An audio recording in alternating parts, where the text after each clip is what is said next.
صحابہ کرام علیہ مردوان سے بغض رکھنے والا طبقہ جو ہے ان کی طرف سے ایک اعتراض جو بڑے پرزور انداز میں کیا جاتا ہے وہ یہ ہے معاذ اللہ کہ حضرت عثمان غنی رضی اللہ تعالیٰ عنہ کو حضرت سیدہ عائشہ صدیقہ رضی اللہ تعالیٰ عنہ نے شہید کروایا۔ معاذ اللہ قتل عثمان کا جو الزام ہے، شہادت عثمان کا، وہ حضرت عائشہ صدیقہ رضی اللہ تعالیٰ عنہ پر لگایا جاتا ہے۔ تو اس حوالے سے ہم انشاءاللہ العزیز سنجیدگی کے ساتھ کچھ جوابات آپ کے سامنے عرض کرتے ہیں۔ اولا تو یاد رہے کہ اس بے تکے اعتراض کے کافی سارے جوابات ہمارے پاس موجود ہیں، لیکن وقت کی قلت کے پیش نظر ہم فتن پاک کی نسبت سے انشاءاللہ 5 جواب آپ کے سامنے پیش کرنے کی سعادت حاصل کرتے ہیں۔ جو روافض ہیں 1400 سالہ تاریخ میں صرف و صرف تاریخ تبری ہی ایک کتاب ہے جس کے حوالے سے یہ ایک آدھ عبارت اس طرح کی پیش کرتے ہیں کہ جس سے تروڑ مروڑ کے اس کے ذریعے یہ پیش کرنے کی کوشش کرتے ہیں کہ معاذ اللہ دیکھیں جس سے یوں ثابت ہوتا ہے کہ سید عائشہ نے معاذ اللہ حضرت عثمان غنی رضی اللہ تعالیٰ کو شہید کرنے کو حکم دیا۔ تو اس کے چند جوابات ہیں، جن میں سے ایک جواب یہ ہے کہ تاریخ تبری اولا تو یاد رہے کہ فقط ایک تاریخ کی کتاب ہے، کوئی نہ قرآن ہے نہ کوئی حدیث رسول کی کتاب ہے کہ جس کو ہم پر ماننا لازم ہو۔ اور یاد رہے کہ ہمارا اصول ہے کہ ہم صرف اور صرف تاریخ کی ان باتوں کو مانتے ہیں کہ جو قرآن و حدیث کے مطابق ہوں، جو قرآن و حدیث کے خلاف ہوں ہم کسی بھی ایسی تاریخ کی کتاب اور کسی روایت کو نہیں مانتے۔ اور اس الزام کا انداز اسی سے لگا لیں کہ سید عائشہ صدیقہ رضی اللہ تعالیٰ عنہ وہ ہستی ہیں کہ جن کی پاک دامنی پر اللہ تبارک و تعالیٰ نے سورہ نور کی 20 آیتیں ان کی فضیلت میں نازل فرمائیں، اور جن کی فضیلت میں اللہ تبارک تعالیٰ قرآن پاک کی 20 آیتیں مسلسل نازل فرمائے، اس سید عائشہ صدیقہ رضی اللہ تعالیٰ پر معاذ اللہ اتنا گھناؤنا الزام لگانا ہے کہ انہوں نے خلیفہ راشد کو قتل کرنے کا حکم دیا۔ معاذ اللہ اس سے بڑھ کر قرآن کا انکار کیا ہو سکتا ہے کہ اللہ تبارک تعالیٰ تو ان کی عظمتیں بیان کرے، اللہ رب العزت ان کی شان اور رفعتیں بیان کرے، اور تم معاذ اللہ ان کے اوپر قتل کا الزام لگاؤ۔ کیا کرنے کا حکم دینے والا شخص یا کسی کو قتل کروانے والا شخص کیا وہ فضیلت کے لائق ہے؟ کیا وہ فضائل بیان کرنے کا حقدار بنتا ہے؟ ہرگز نہیں بن سکتا۔ تو یہ کیسے ہو سکتا ہے کہ جن ہستی کے بارے میں اللہ تبارک و تعالیٰ 20 قرآن پاک کی آیتیں نازل فرما کر ان کے فضائل بیان کرے، اور تم ان کو معاذ اللہ بولو کہ انہوں نے قتل عثمان کو حکم دیا تھا؟ یہ کس طرح بڑا ظلم ہے معاذ اللہ۔ قرآن پاک کا کس قدر صریح انکار ہے، اور اللہ تبارک و تعالیٰ کے علم کا انکار ہے معاذ اللہ کہ اللہ تبارک و تعالیٰ کو کیا علم نہیں تھا کہ سید عائشہ کہ میں فضیلت میں 20 آیتیں نازل کر رہا ہوں، انہوں نے تو حضرت عثمان غنی رضی اللہ تعالیٰ جو خلیفہ راشد ان کو شہید کروانا ہے؟ کہ اللہ تعالیٰ کو اس بات کا علم نہیں تھا؟ پھر معاذ اللہ آپ اللہ تبارک تعالیٰ کو جاہل قرار دے رہے ہیں۔ اور اگر آپ یہ کہتے ہیں علم تھا پھر بھی اللہ تعالیٰ نے فضیلت میں آیتیں نازل کی، تو معاذ اللہ اس سے بڑھ کر اور کیا الزام ہو سکتا ہے کہ ایک شخص فضائل کا حقدار ہی نہ ہو پھر بھی اللہ تبارک تعالیٰ اس کے فضائل بیان کر دے معاذ اللہ؟ تو یہ اللہ تبارک تعالیٰ کی سخت سے سخت توہین ہے، اور ایسا شخص ہرگز اور مسلمان کہلانے کے لائق نہیں ہے۔ اس کو اپنے ایمان پر دوبارہ غور و فکر کر لینا چاہیے کہ کیا میں واقعی سچے دل سے میں نے اسلام قبول کیا ہے، کیا میں اللہ تبارک تعالیٰ کی شان و عظمت کا قائل ہوں یا نہیں؟ تو معاذ اللہ یہ شخص تو صراحتاً اللہ تبارک تعالیٰ کی توہین کر رہا ہے معاذ اللہ۔ اچھا یہ تو تھا ایک جواب۔ دوسرا جواب یہ ہے کہ قتل عثمان کی جو نسبت حضرت عائشہ رضی اللہ تعالیٰ کی طرف کی گئی، اس سے پہلے اگر ہم غور کریں کہ کسی بھی عام شخص کی طرف قتل کی نسبت کرنا، اس کے لیے مضبوط ترین دلائل کی حاجت ہوتی ہے، قوی ترین دلائل ہوں، اور جب ایک عام شخص کی طرف اگر قتل کی نسبت کرنے کے لیے اچھے بھلے گواہوں کی حاجت ہے، مضبوط ترین دلائل کی حاجت ہے، تو کیا سید عائشہ صدیقہ رضی اللہ تعالیٰ عنہ جو رسول اللہ صلی اللہ تعالیٰ علیہ وسلم کی تربیت میں رہی، جو حضور صلی اللہ تعالیٰ علیہ وسلم کی سب سے لاڈلی زوجہ پاک تھی، جن کے حضور صلی اللہ تعالیٰ علیہ وسلم نے بھرپور تربیت فرمایا، کیا معاذ اللہ ان سے یہ ممکن ہے کہ وہ حضرت عثمان غنی رضی اللہ تعالیٰ عنہ کے قتل کا حکم دے، اور معاذ اللہ ان کی طرف یہ قتل کے حکم کی نسبت صرف ایک تاریخ کی ٹوٹی پھوٹی روایت سے، اور وہ بھی توڑ مروڑ کے اس کو پیش کر کے معاذ اللہ یہ کہا جائے کہ انہوں نے خون عثمان کا حکم دیا تھا، معاذ اللہ قتل عثمان کا حکم دیا تھا؟ یہ کیسے ممکن ہو سکتا ہے کہ جب ایک عام شخص کی طرف قتل کی نسبت کرنی ہو تو قوی ترین دلائل کی حاجت ہو، لیکن ایک ام المؤمنین ہو جو رسول اللہ صلی اللہ تعالیٰ علیہ وسلم کی تربیت میں رہی ہوں،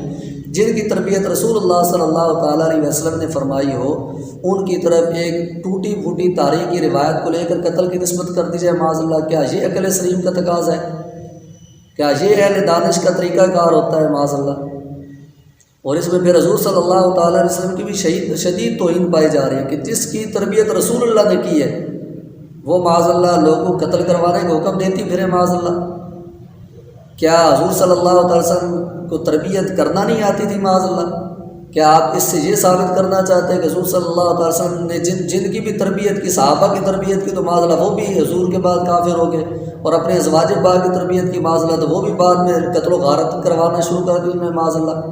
تو کیا یہ حضور صلی اللہ تعالی علیہ وسلم کی تربیت پر اعتراض کرنا حضور کی توہین نہیں ہے؟ کیا یہ حضور کی گستاخی نہیں ہے کہ حضور صلی اللہ تعالی علیہ وسلم اپنے شاگردوں میں سے اور اپنی ازواج پاک میں سے کسی ایک کو بھی اتنا لائق نہیں بنا سکے کہ جو حضور صلی اللہ تعالی علیہ وسلم کی تعلیمات پر حضور کے جانے کے بعد عمل کر سکتی؟ یہ کیسے ہو سکتا ہے معاذ اللہ؟ یہ تو حضور صلی اللہ تعالی علیہ وسلم کی شدید ترین توہین ہے، اور ایسا شخص وہی کر سکتا ہے کہ جو حضور صلی اللہ تعالی علیہ وسلم سے بغض رکھنے والا ہو، کہ وہ ڈائریکٹ تو حضور کی ذات پہ اعتراض نہیں کر سکتا، لیکن وہ انڈائریکٹ بہانے تلاش کرتا رہتا ہے کہ مجھے کوئی ایسا پوائنٹ مل جائے کہ جس کے ذریعے میں اعتراض و صحابہ اور اہل بیت کی ذات پر کروں، لیکن در حقیقت وہ توہین رسول اللہ صلی اللہ تعالیٰ علیہ وسلم کی ہو رہی ہو، تو یہ اعتراض کرنے والا شخص حقیقت میں مسلمان کہلانے کے لائق نہیں ہے۔ تو یہ تو تھا دوسرا جواب۔ تیسرا جواب اس کا یہ ہے کہ سید عائشہ رضی اللہ تعالیٰ عنہ نے اگر قتل عثمان کو حکم دیا اور انہیں معاذ اللہ کافر کہا، تو ان کو کافر کہنے کی دلیل کیا ہے؟ کیوں کافر کہا معاذ اللہ؟ یہ الزام جو آپ کی طرف سے لگایا جاتا ہے کہ انہوں نے عثمان غنی رضی اللہ عنہ کافر کہا، تو کافر کہنے کی دلیل کیا آپ کے پاس؟ اس کا ثبوت دیا جائے۔ دوسری بات یہ ہے کہ معاذ اللہ انہوں نے قتل عثمان کو حکم دیا، تو اس پر کوئی واضح دلیل قرآن و حدیث کی روشنی میں پیش کی جائے، وہ بھی آپ کے پاس دلیل نہیں ہے، اور انشاءاللہ قیامت تک آپ پیش نہیں کر سکیں گے۔ اور یہاں یہ بھی یاد رہے کہ جب کسی مفتی اسلام کو یہ حق حاصل نہیں ہے کہ وہ کسی بھی عام شخص کو بغیر شرعی دلیل کے کافر کہہ دے، تو کیا وہ عظیم ہستی کہ جن کی تربیت رسول اللہ صلی اللہ تعالیٰ علیہ وسلم نے فرمائی ہے، کیا ان سے یہ ممکن ہے کہ وہ صرف اپنی خواہش نفس کے پیش نظر ایک خلیفہ راشد کو، اور وہ صحابی رضی اللہ تعالیٰ جو حضور صلی اللہ تعالی وسلم کے دوہرے داماد ہیں، جن کے نکاح میں حضور کی 2 بیٹیاں تشریف لے کر آئیں، معاذ اللہ ان کو بلا کسی دلیل کے کافر کہہ دیں؟ یہ کیسے ممکن ہو سکتا ہے؟ یہ بھی حضور صلی اللہ تعالیٰ علیہ وسلم کی اس کے اندر توہین پائی جاتی ہے کہ حضور صلی اللہ تعالیٰ وسلم اپنی ازواج پاک اتنی بھی تربیت نہ فرما سکے کہ بھئی تم نے میرے بعد کسی کو بلا وجہ کافر نہیں کہنا۔ ایک تو سید عائشہ پر آپ کی طرف سے قتل عثمان کا نسبت الزام ہے، دوسرا یہ کہ معاذ اللہ انہوں نے کافر کہا حضرت عثمان غنی کو۔ یہ 2 الزام آپ کی طرف سے، اور دونوں پر آپ کے پاس کوئی جواب موجود نہیں ہے، کوئی بھی قوی دلیل آپ کے پاس موجود نہیں ہے، اور ان دلیلوں کی وجہ سے معاذ اللہ یہ جو آپ اعتراض کرتے ہیں، اعتراضات کی وجہ سے یہ الزام اور یہ توہین حضور صلی اللہ تعالیٰ علیہ وسلم تک بھی پہنچتی ہے معاذ اللہ۔ اور چوتھا اس کے اندر جواب ہماری طرف سے یہ ہے کہ روافض اور یہ محبت علی رضی اللہ تعالیٰ کے دعوے دار لوگ جو ہیں، بغض صحابہ کرام علیہ رضوان میں جو گھرے ہوئے ہیں، ان لوگوں کی طرف سے ایک الزام یہ بھی لگتا ہے کہ سید عائشہ رضی اللہ تعالیٰ نے حضرت عثمان غنی رضی اللہ تعالیٰ قتل کو حکم دیا، تو یہ قتل کو حکم جو دیا اس پر دلیل کیا ہے؟ کون سا ایسا فعل حضرت عثمان غنی رضی اللہ تعالیٰ سے سرزد ہوا تھا جس کی وجہ سے حضرت عائشہ رضی اللہ تعالیٰ نے کافر کہنا پڑا؟ آپ کے پاس کوئی ایسا فعل، ایسی دلیل نہیں ہوگی جس کی وجہ سے آپ یہ ثابت کر سکیں کہ یہ وجہ تھی، اس وجہ سے حضرت عائشہ نے ان کو کافر کہا یا قتل کرنے کا حکم دیا۔ تو جب کوئی وجہ ہی نہیں تھی تو خواہ مخواہ کافر کہنا یا قتل کرنے کا حکم دینے کا کیا ثبوت؟ تو یہ تو معاذ اللہ سراسر جہالت ہی ہے، اور ایسے بیوقوف لوگ ہی ہو سکتے ہیں کہ جو صرف ایک تاریخی ٹوٹی پھوٹی روایت کو لے کر اس ہستی پر الزام لگائیں کہ جس ہستی کو معاذ اللہ جن کی فضیلت میں اللہ تبارک تعالیٰ نے 20 آیتیں نازل فرمائیں، پھر بھی اس ہستی کا اس طرح ان پر الزامات لگانا، ان کی توہین کرنا، یہ بیوقوف لوگوں کو یہ شعبہ دیتا ہے، اہل عقل کو یہ چیز کبھی بھی شعبہ نہیں دیتی۔ 5واں ہماری طرف سے اس کا جواب یہ ہے کہ اولا تو یاد رہے کہ میں پہلے عرض کر چکا کہ ہم قرآن و حدیث کے قائل اور ہر ایسی بات کہ جو قرآن و حدیث کے خلاف، ہم ایسی باتوں کو دیوار سے دے مارتے ہیں، اور چونکہ سید عائشہ اور سیدنا عثمان غنی رضی اللہ تعالی عنہما یہ دونوں ہستیاں جو ہیں، ان سے اللہ تبارک تعالیٰ جنت کا وعدہ فرما چکا ہے۔ اللہ تبارک تعالیٰ نے قرآن مجید فرقان حمید میں ارشاد فرمایا وَكُلًّا وَعَدَ اللَّهُ الْحُسْنَى، اللہ تبارک تعالیٰ ان سب سے جنت کا وعدہ فرما چکا ہے۔ تو اس وعدے کے تحت سید عائشہ اور حضرت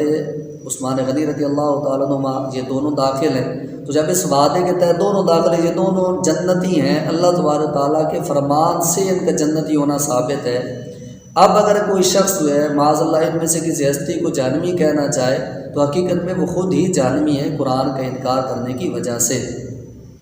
یہاں پر میں ایک نقطہ عرض کرتا چلوں کہ حضرت عائشہ رضی اللہ تعالیٰ عنہ پر یہ قتل کا الزام لگانے کی وجہ کیا ہے،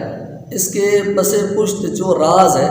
وہ آپ کو عرض کرتا ہوں۔ اصل وجہ یہ کہ ان لوگوں کا یہ ٹارگٹ ہے کہ کسی نہ کسی طرح سے صحابہ کرام علیہ رضوان کے ہر طبقے کو کافر اور جہنمی ثابت کیا جائے۔ اب ان لوگوں نے اصل میں بظاہر الزام لگا حضرت عائشہ پر کہ حضرت عائشہ رضی اللہ تعالیٰ عنہ حضرت عثمان غنی رضی اللہ تعالیٰ عنہ کو قتل کرنے کا انہوں نے حکم دیا اور کافر کہنے کا حکم دیا، تو معاذ اللہ ایک مسلمان کو کافر کہنے والا خود کافر ہو جاتا ہے، اور کسی کو بلا وجہ شرعی قتل کرنے والا شخص جہنمی ہوتا ہے۔ تو معاذ اللہ یہ اپنی طرف سے یہ بظاہر ہمیں یوں لگتا ہے ہمارے عوام الناس کو کہ شاید یہ الزام حضرت عائشہ رضی اللہ تعالیٰ پر لگا کر ان کو جہنمی ثابت کرنا چاہتے ہیں، لیکن حقیقت میں یہ ایک تیر سے دو شکار کرنا چاہتے ہیں کہ یہ الزام لگا کے کہ حضرت عائشہ نے حضرت عثمان غنی کو قتل کرنے کا حکم دیا یا حضرت عائشہ نے حضرت عثمان غنی کو کافر کہا، یہ الزام لگا کہ یہ حضرت عثمان غنی رضی اللہ تعالیٰ عنہ کو بھی جہنمی ثابت کرنا چاہتے ہیں۔ وہ کس طرح؟ وہ اس طرح کہ اگر آپ یہ کہیں کہ حضرت عثمان غنی رضی اللہ تعالیٰ عنہ قتل کے مستحق نہیں تھے اور کافر انہیں نہیں کہا جا سکتا، وہ پکے مومن تھے، تو اس صورت میں معاذ اللہ حضرت عائشہ رضی اللہ تعالیٰ عنہ کا جہنمی ہونا ثابت ہوگا کہ معاذ اللہ انہوں نے ایک مومن شخص کو کہ جو کافر نہیں تو اسے کافر بھی کہا اور پھر اسے بلا وجہ شرعی قتل کرنے کا حکم دیا، تو اس کے ذریعے حضرت عائشہ رضی اللہ تعالیٰ عنہ پر الزام آئے گا، معاذ اللہ انہیں جہنمی ثابت کیا جائے گا۔ اور اگر آپ یہ کہیں کہ حضرت عثمان غنی رضی اللہ تعالیٰ عنہ ہی معاذ اللہ کافر کہلانے کے مستحق تھے یا معاذ اللہ وہ قتل کیے جانے کے مستحق تھے، تو اب اس میں حضرت عثمان غنی رضی اللہ تعالیٰ عنہ پر الزام لگے گا کہ ایک ایسا شخص کہ جس پر کفر کا حکم لگتا ہے اور جو قتل کرنے کیے جانے کا مستحق ہے، وہ شخص معاذ اللہ خلیفہ بن گیا اور ان کی خلافت باطل ٹھہری معاذ اللہ، تو ان کی خلافت پر بھی ڈاکہ ڈالا۔ جب ان کی خلافت پر ڈاکہ پڑا تو اب یہ الزام لگے گا ان حضرات پر کہ جنہوں نے جس مجلس شورا نے ان کو خلیفہ بنایا تھا، اور وہ کون سی مجلس شورا تھی؟ جن میں حضرت عبد الرحمن بن عوف، حضرت مولا علی اور دیگر صحابہ کرام علیہ رضوان کی 6 رکنی مجلس تھی جنہوں نے ان کو خلیفہ بنایا تھا۔ تو اب معاذ اللہ ان پر بھی الزام آئے گا کہ ان لوگوں نے حضرت عثمان غنی کو خلیفہ بنایا، حالانکہ حضرت عثمان غنی رضی اللہ تعالیٰ قتل کیے جانے اور کافر کہلانے کے مستحق تھے، تو معاذ اللہ ایسے شخص کو خلیفہ بنا کر وہ خود بھی جہنمی ٹھہرے معاذ اللہ۔ اور یہ شورا جو تھی یہ بنائی تھی حضرت عمر رضی اللہ تعالیٰ عنہ نے، جس شورا نے حضرت عثمان غنی رضی اللہ تعالیٰ کے خلیفہ ہونے کا اعلان کیا تھا۔ تو اب یہ معاذ اللہ اس شورا کے بعد الزام آئے گا حضرت عمر رضی اللہ تعالیٰ عنہ پہ کہ حضرت عمر رضی اللہ تعالیٰ عنہ نے حضرت ایسی شورا کیوں بنائی کہ جن کو اتنا بھی شعور نہیں ہے معاذ اللہ کہ وہ ایک ایسے شخص کو خلیفہ بنا رہے ہیں کہ جو شخص کافر کہلانے اور قتل کیے جانے کا مستحق ہے معاذ اللہ۔ تو یہ الزام حضرت عمر رضی اللہ تعالیٰ تک بھی پہنچا، اور پھر حضرت عمر کے بعد یہ الزام حضرت ابوبکر صدیق رضی اللہ تعالیٰ پہ جا کے پہنچا کہ حضرت ابوبکر صدیق رضی اللہ تعالیٰ نے اپنے وصال کے وقت لوگوں کو جمع کر کے حضرت عمر رضی اللہ تعالیٰ کے لیے خلافت کا پروانہ کیوں دیا؟ آپ نے یہ کیوں فرمایا کہ میرے بعد خلیفہ حضرت عمر ہوں گے؟ تو معاذ اللہ حضرت ابوبکر صدیق نے ایسے شخص کو اپنے بعد خلیفہ بنایا کہ جس نے ایسی شورا بنایا کہ جس شورا کو اتنا شعور بھی نہیں ہے کہ ہم ایک کافر شخص کو معاذ اللہ اور قتل کیے جانے والے مستحق شخص کو خلیفہ بنا رہے معاذ اللہ۔ تو یہ ایک تیر سے دو شکار، کیا پتہ نہیں کتنے شکار یہ لوگ کرنا چاہتے ہیں۔ تو یہ دیکھ لیں کہ یہ روافض جو لوگ ہیں موجودہ زمانے کے، یہ کس قدر معاذ اللہ صحابہ کرام علیہ رضوان سے بغض رکھتے ہیں۔ اور جب صدیق اکبر رضی اللہ تعالیٰ عنہ پر بھی الزام آ گیا معاذ اللہ، تو آپ یہ دیکھ لیں کہ اسلام باقی نہیں رہ سکتا، کیونکہ قرآن پاک کو جمع جو کیا وہ صدیق اکبر رضی اللہ تعالیٰ عنہ نے کیا۔ منکرین زکوٰۃ تھے، ان کے خلاف جو جہاد کے وزر صدیق اکبر رضی اللہ تعالیٰ عنہ نے کیا، اور صدیق اکبر رضی اللہ تعالیٰ عنہ نے منکرین زکوٰۃ پر فتح حاصل کی۔ اور آج یہ لوگ جو ہے جو بغض صحابہ رکھتے یہ بھی زکوٰۃ کے منکر ہیں، اور یہ اسی حکم کے تحت آتے ہیں، منکر زکوٰۃ ہونے کی وجہ سے جو حکم ان پر ہوتا تھا۔ اور حضرت صدیق اکبر رضی اللہ تعالیٰ کی یہ خصوصیت تھی کہ آپ نے ہی مسیلمہ کذاب کے خلاف جہاد کر کے اس کو قتل کروایا تھا۔ تو اب یہ لوگ جو ہے مولا علی رضی اللہ تعالیٰ کو نبی تو نہیں مانتے، لیکن مولا علی کرم اللہ تعالیٰ وجہ الکریم کے حوالے سے ان کے بعض طبقہ ایسا بھی ہے جو خدا ان کو مانتے ہیں۔ تو صدیق اکبر رضی اللہ تعالیٰ تو جو نبوت کا دعوے دار حضور کے بعد اس کو قتل کروانے کے درپے ہوئے تھے، تو یہ لوگ تو مولا علی کرم اللہ تعالیٰ وجہ الکریم کو خدا ماننے کو تیار ہیں۔ یقیناً یہ لوگ اگر اس دور میں یوں ہوتے اس انداز میں، یہ اس وقت ان کا یہ دعویٰ ہوتا، تو حضرت صدیق اکبر رضی اللہ تعالیٰ یقیناً ایسے لوگوں کا بھی قتل کرنے کا حکم دیتے کہ جب نبی کریم صلی اللہ علیہ وسلم کے بعد کوئی نبی نہیں ہو سکتا، تو حضرت مولا علی کرم اللہ تعالیٰ وجہ الکریم یا کسی اور ہستی کو خدا ماننا یہ تو اور بڑا ظلم ہے۔ تو ایسے لوگوں کی فطروں سے ہمیں ہر وقت آشنا رہنا چاہیے، اور ان کے یہ جو اوچھے ہتھ کنڈے یہ اپناتے ہیں کہ جن کے ذریعے معاذ اللہ یہ صحابہ کرام رضوان اللہ علیہ بیت اطہار کی ذات پر اعتراضات کرتے ہیں، اور معاذ اللہ ان کے اعتراضات میں توہین رسالت بھی پائی جاتی ہے، اللہ تبارک تعالیٰ کی توہین بھی پائی جاتی ہے، مولا علی کرم اللہ تعالیٰ وجہ الکریم سید فاطمہ اور دیگر اہل بیت اطہار کی بھی توہین پائی جاتی ہے۔ اللہ تبارک تعالیٰ ہمیں ایسے لوگوں سے بچنے کی توفیق عطا فرمائے، ان کے ایسے اوچھے ہتھ کنڈے جو ہیں ان سے اللہ تبارک تعالیٰ محفوظ رہنے کے ہمیں توفیق عطا فرمائے، اور ہمیں اللہ تبارک تعالیٰ یہ شعور عطا فرمائے کہ کون شخص کس اعتراض کی آڑ میں کن کن کی توہین کر رہا ہے، اور ایسے لوگ جو معاذ اللہ جو توہین رسالت کے بھی مرتکب ہیں، اللہ تبارک تعالیٰ کی توہین کے بھی مرتکب ہیں، صحابہ اہل بیت کے بھی توہین کے مرتکب ہیں۔ اب بتائیں کہ کیا ہمیں ایسے لوگوں کی بات سننی چاہیے؟ کیا ایسے لوگوں کی صحبت اختیار کرنی چاہیے؟ ہرگز نہیں۔ ایسا نہ ہو کہ ایسے لوگوں کی صحبت کا رنگ ہمارے اوپر چڑھ جائے یا ان کے وسوسے ہمارے دل میں گھر کر جائیں، اور جس کے نتیجے میں معاذ اللہ ہمارے دلوں میں بھی بغض صحابہ یا بغض اہل بیت رائی کے دانے کے برابر بھی آ جائے، تو یوں سمجھ لیجیے گا کہ شاید ہماری آخرت کی بربادی کے لیے یہی کافی ہے۔ اللہ تبارک تعالیٰ ہمیں صحابہ کرام علیہ اہل بیت اطہار کی سچی محبت و عقیدت نصیب فرمائے، آمین بجائے نبی۔